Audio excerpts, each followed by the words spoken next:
Hello and welcome to the commerce at home. आज हमारा है पार्ट 2 जर्नल एंट्री का पार्ट 2।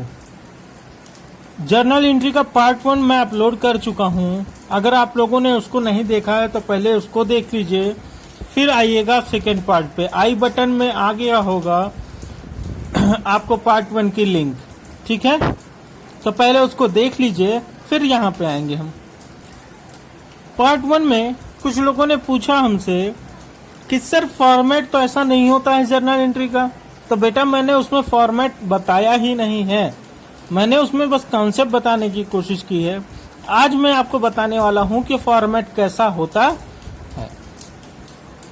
चलिए देखते हैं। फॉर्मेट में 5 कॉलम आते हैं जर्नल एंट्री के। मान लेते हैं कि हम एक बिजनेस स्टार्ट कर रहे हैं, ABC लिमिटेड। हम अपने बिजनेस का क्या नाम लिखते हैं? ABC limited. तो जर्नल एंट्री कौन करेगा? जर्नल एंट्री कौन करेगा? ABC लिमिटेड अपनी बुक में करेगी। कहाँ करेगी? अपनी बुक्स में करेगी। बुक्स ऑफ अकाउंट बोलते हैं इसको। तो उसकी बुक ये है, उसकी बुक में एंट्री होगी। क्या लिखेगा? टॉपिक लिखेगा, हेडिंग जर्नल एंट्रीज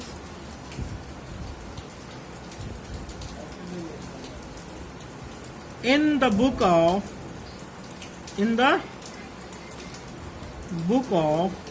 अब जो भी फर्म का नाम होगा, हमारे फर्म का क्या नाम है? ABC limited. आपके क्वेश्चन में पहले से ही दिया होगा कि किसके बुक में एंट्री करनी है।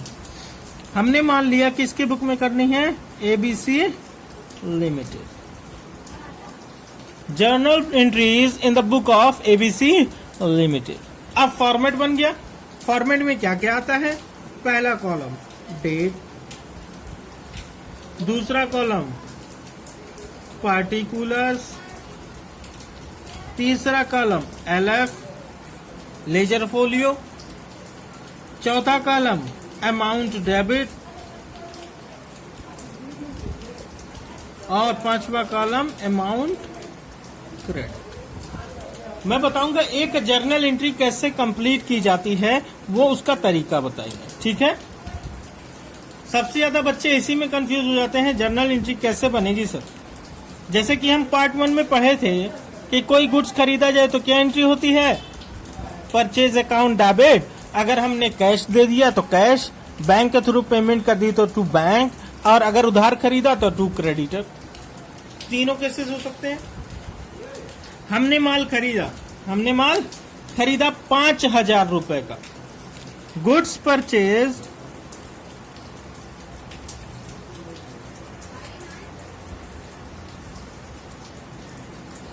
फॉर ₹5,000। बताइए क्या एंट्री होगी? हम करेंगे, पहले तो देखेंगे इसकी डेट क्या थी। अगर दिया हुआ है 1 अप्रैल को, हमने माल खरीदा 1 अप्रैल को 2020 में, तो हम उसकी एंट्री क्या करेंगे? लिख देंगे 1 अप्रैल 2020 पहले एंट्री होने जा रही है। Purchase account debit, purchase account debit to, अगर उसने कैश में खरीदा था तो कैश अकाउंट। क्या लिख देंगे? Cash account. अगर वो बैंक के थ्रू खरीदता तो क्या लिख देते हैं? Bank account. लेजर फोलियो में प्रैक्टिकल लाइफ में आती है जरूरत, पर अभी यहाँ हम पढ़ाई कर रहे हैं। पढ़ाई में अभी लेजर फोलियो कॉलम की हमको जरूरत पड़ने वाली नहीं, ठीक है? अच्छा, नरेशन क्या लिखा जाएगा? फॉर गुड्स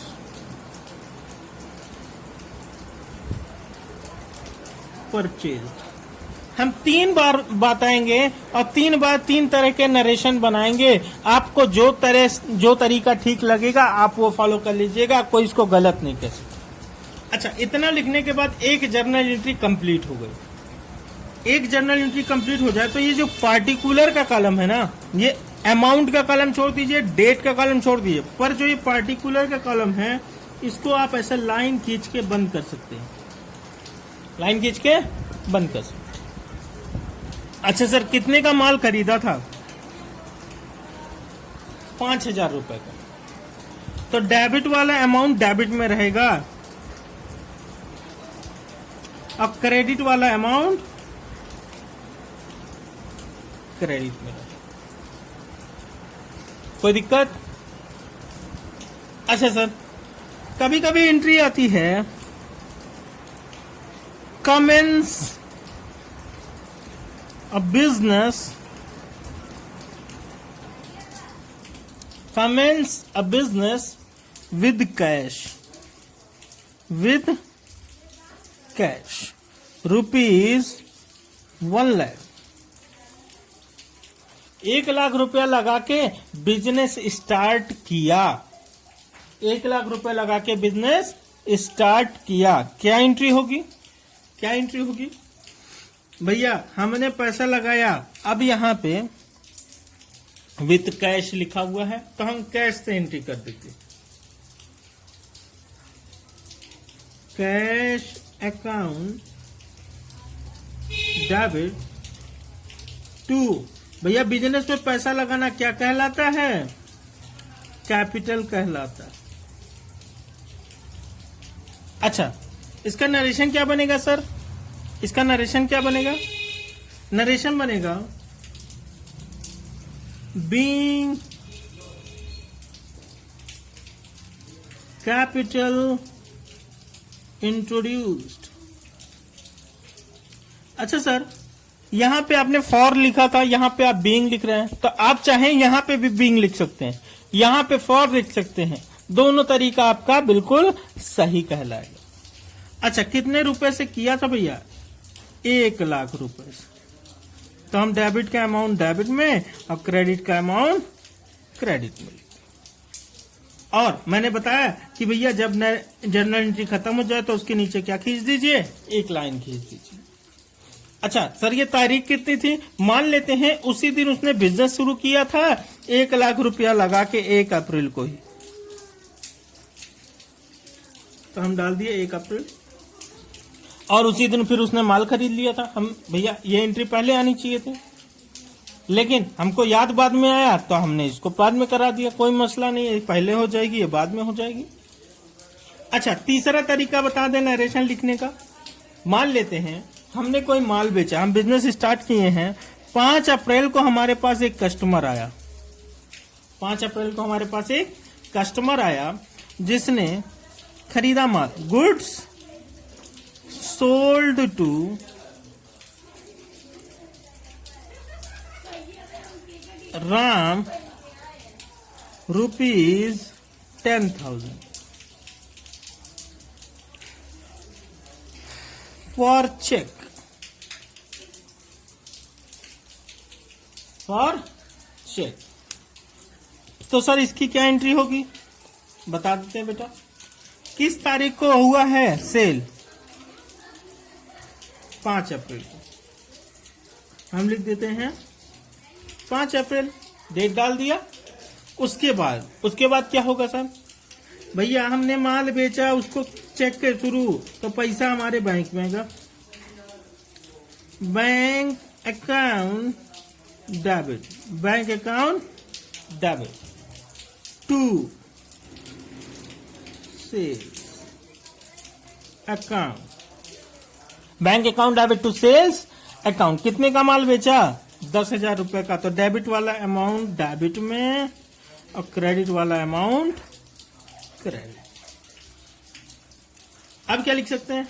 यहां पे फॉर लिख के बता दिया आपको, बीइंग लिख के बता दिया आपको। अगर ये दोनों वर्ड यूज ना भी करना चाहें तो कोई बहुत बड़ा मसला नहीं हो जाएगा। हमने क्या लिख दिया? सिर्फ गुड्स सोल्ड। हमने बीइंग भी नहीं लगाया, बीइंग गुड्स सोल्ड। हमने फॉर भी नहीं लिया, फॉर गुड्स सोल्ड। हमने सिर्फ लिख दिया गुड्स सोल्ड, तो ये भी गलती नहीं कहलाएगी। अच्छा, एक बात और बता दें, बाकी की एंट्रीज ये तो पुरानी एंट्रीज चल रही हैं जो पार्ट 1 में हम पढ़े हुए हैं, उसी को दिखा रहे हैं कि जर्नल एंट्री के फॉर्मेट में कैसे लिखी जाती है वो सब एंट्री। तो जो भी एंट्री हो रही है वो इसी फॉर्मेट में आती है। वहां पे हम फॉर्मेट बनाए बिना बता रहे थे, यहां आप फॉर्मेट बना के बता रहे हैं। ठीक है। अच्छा सर, क्या है, एक बात आती है जो आगे चल के आप लोग कहीं ना कहीं सुनेंगे, उस चीज का नाम है कंपाउंड एंट्री। क्या कहलाती है वो? Compound entry. क्या होती है सर कंपाउंड एंट्री? आप लिख लीजिए, अगर मैं दे रहा हूं आपको बातें तो लिख लीजिए। Any entry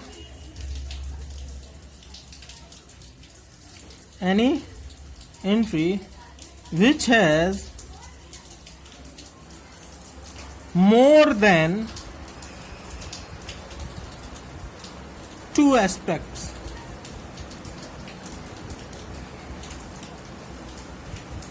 any entry which has more than 2 aspects, दो पहलू से ज्यादा हो। अभी तक हम एंट्री में देख रहे थे, एक डेबिट में आता था, एक क्रेडिट में आता था, एक डेबिट में आता था, एक क्रेडिट में आता था। तो अगर दो डेबिट में आ जाए, एक क्रेडिट में रह जाए, तो क्या कहलाएगा वो सर? वो भी नॉर्मल एंट्री होगी क्या? इसको नॉर्मल एंट्री कहते हैं, या सिर्फ एंट्री जर्नल एंट्री बोल दीजिए। लेकिन सर कंपाउंड एंट्री क्या होती है? कंपाउंड एंट्री वो होती है जिसमें दो पहलू से ज्यादा हो, एक डेबिट और एक क्रेडिट से ज्यादा आ जाए। जैसे कि एग्जाम्पल,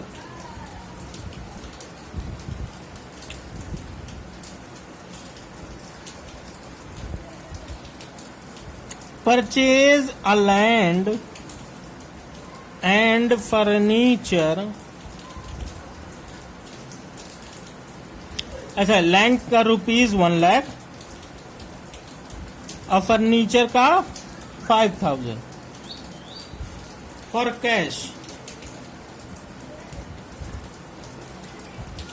या ऑन क्रेडिट कर लीजिए, ऑन क्रेडिट। क्वेश्चन क्या है हमारा? Purchase a land and furniture. Land कितने रुपए का? 1 लाख रुपए का। फर्नीचर कितने रुपए का? 5000 रुपए। और उधार खरीदा है, ऑन क्रेडिट। बताइए क्या एंट्री होगी भैया?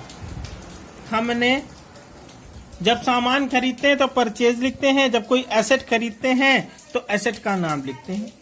ये लैंड क्या है? एसेट है। मान लेते हैं ये ट्रांजैक्शन हुआ 10 अप्रैल को, तो भैया 10 अप्रैल की बात देखेंगे, तारीख डाल देंगे और क्या लिख देंगे? लैंड खरीदा तो लैंड अकाउंट डेबिट। और क्या खरीदा? फर्नीचर खरीदा, फर्नीचर का भी नाम लिख देंगे, फर्नीचर अकाउंट डेबिट।